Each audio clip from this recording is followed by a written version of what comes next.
Today we have a pretty significant trade to talk about and also some trade rumors, and if you guys know me and you've been subscribed to the channel for a while, you know I don't just cover rumors that come from random sites and random sources like NHL Trade Rumors For You.net. I don't even know if that's a real site, but I tend to stay away from sites like that. But the two trade rumors we're going to talk about in today's video after I cover the actual trade that took place, the reports came from two of the best in the game, so I definitely figured it would be worth talking about them in this video. So first, let's cover the actual trade that happened earlier today. I'm sorry I'm a little bit late on this. I know it happened like 3-4 hours ago. I woke up a little bit too late today, but hey, better late than never. And this trade kind of came out of left field. It all started when Elliotte Friedman tweeted out something to keep an eye on, hearing LA and Nashville have been working on a Viktor Arvidsson deal, should get clarity today. And then shortly thereafter making that tweet, he said return for Arvidsson is a 2021 second and a 2022 third. Both are LA's picks, and then in brackets they have several. Now when I first seen this news, my initial takeaway was it looks like the Los Angeles Kings are going to try and compete for a playoff spot this upcoming season. They're going to try to round the corner and come out of this short little rebuild that they've been in, and I really think that's a fantastic idea. Rebuilds don't have to last forever. The Los Angeles Kings have arguably the best prospect pool in the NHL already, so they can definitely afford to give up some draft picks, and they didn't even have to give up a first here, like a second and a third for Viktor Arvidsson. I think that's a really good deal for the Kings. Viktor Arvidsson is a sneaky good goal scorer. Now he has struggled the past 2 seasons, only scoring 10 goals this past season and then 15 the year prior in 57 games, but you look at his numbers from 2016 to 2019, he was one of the best goal scorers in the league in that time period. He had 31 goals in 16-17, followed that up with 29 in 17-18, and in the 2018-19 season, Arvidsson had 34 goals in just 58 games. Had he played that entire season, he would have easily broken 40 goals. Another thing to mention about Arvidsson, he's on a really good contract. He has a cap hit of $4.25 million and is signed through the 2023-24 season. And even if Arvidsson can't get back to being, a perennial 30 goal scorer with the Los Angeles Kings, it's not like the Kings gave up a King's ransom to bring him in, pun absolutely intended. If Arvidsson can give the Kings 20 to 25 goals, 45 to 50 points on a year in, year out basis, I think the Kings are going to be happy with that, and I think Viktor Arvidsson is more than capable of doing that. So I really love this move by the Kings. I like that they're being aggressive, and hey, they still have their first round pick in this upcoming draft. It's in the lottery. If they want to get ultra aggressive and really try to build a playoff contender for this upcoming season, maybe they look at moving that as well. And quickly touching on this trade from the point of view of the Nashville Predators,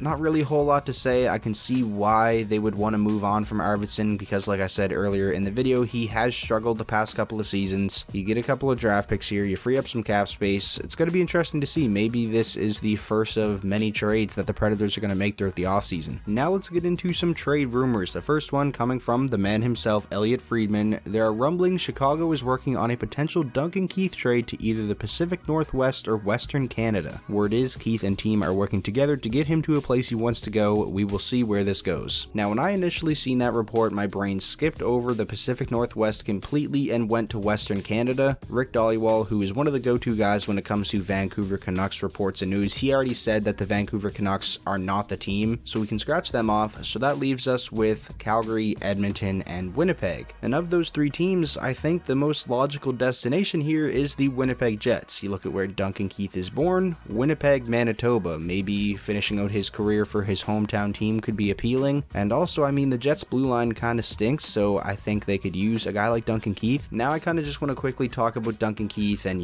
where he is as a player right now. He's 37 years old, and the past couple of seasons on both ends of the ice, offensively and defensively, he's put up some very poor results. Now obviously a part of that is he's just getting older. This is not the Duncan Keith that won the Norris Trophy in 2014 and 2010. This isn't the Duncan Keith who won the Conn Smythe Trophy in 2015 anymore. But I think a large part of the reason his results have been so poor over the past couple of seasons is because Chicago just continues to throw him out there for like 24-25 minutes a night. They're running him into the ground. A defenseman his age shouldn't be playing those type of difficult minutes, especially on a Chicago team that hasn't been very good for the past couple of seasons. Now that all being said, I tweeted this out the other day after I seen the report. If you guys don't follow me on Twitter already, you should go ahead and do so if you want my initial reactions to stuff like this. Link is down below in the description. I basically said that I think Duncan Keith can still be a valuable player in a much more limited role than we have been seeing him play in Chicago for the past couple of seasons and basically his entire career. Like, if there's a team out there that's willing to give up premium assets for Duncan Keith and their expectation is that they're going to play him, you know, top pairing minutes, 22-23 minutes a night, I don't think that that is a good idea whatsoever. But if you can get Duncan Keith, first off, for 50% salary retained, and all you have to give up is maybe at the most a second round pick, and I think that is still a little bit too much. Ideally, I'd probably say a third. Again, with the idea of playing him in a much more limited role, I think that can be a good move, especially for a team like the Winnipeg Jets. So we'll see where this goes. We'll see if Duncan Keith is on a new team for this upcoming season. I definitely wouldn't mind seeing it. I mean, Chicago likely isn't going to be competing for a playoff spot next season, so it would be nice to see Duncan Keith in the latter years of his career have one last run. Now, the next rumor we have to talk about is a pretty significant one. Vladimir Tarasenko is apparently being shopped by the St. Louis Blues. This report comes from Frank Saravelli, who, if you don't know, is the maker of the TSN trade bait lists. Well, he won't be anymore because I think he's with dailyfaceoff.com now, but he was the guy who always made the trade bait boards leading up to the deadlines and in the offseason and stuff. So definitely a very reliable source. Now, Vladimir Tarasenko does have a full no-move clause in his contract, so he is basically in complete control of a potential trade, but it was also reported that Vladimir Tarasenko did give St. Louis a list of several teams in which he'd be willing to waive his no-move clause to get traded to. Now, I am very intrigued by all of this because when healthy, Vladimir Tarasenko is one of the absolute most lethal goal scorers in the NHL. This is a guy who from 2014 up until 2019 had a string of 5 consecutive 30-plus goal seasons. He had a 40-goal season sprinkled in there. The thing about Tarasenko is we just haven't really seen much of him over the past couple of seasons. This is a guy who has really struggled to stay healthy. The past 2 regular seasons combined, only 34 games played. I think he has a couple playoff games in there as well. Now, Vladimir Tarasenko is apparently fully healthy right now, but it is still for sure concerning that this is a guy who's almost 30 years old now and has had, what, like 3 shoulder surgeries in as many years? So there's definitely some risk involved trading for a guy like Vladimir Tarasenko at this point. I'm really intrigued to see if there's going to be a team out there willing to give up premium assets for a guy who, yes, like I said, was one of the league's best goal scorers from 2014 to 2019, but now he's basically going to be playing with a completely reconstructed shoulder. Now, one thing that's good about Tarasenko and something that probably boosts his value a little bit is the fact he doesn't have some outrageous contract. It's actually really fair. He makes $7.5 million through the 2022-23 season. Like, if Tarasenko can get back to being that perennial 30-plus goal scorer, that's actually a really good contract. So like I said, I'm just really interested to see how this plays out. I'm interested to see what type of package St. Louis gets in return if they do wind up moving Tarasenko. But that is pretty much going to do it for today's video. I really hope you guys did enjoy. Be sure to get down there in the comment section down below. Let me know your thoughts on the Viktor Arvidsson trade that took place earlier today, and also be sure to let me know your predictions for Vladimir Tarasenko and Duncan Keith. Do you think they will both end up being traded before next season starts? And if so, what are some teams that you think could be a good fit?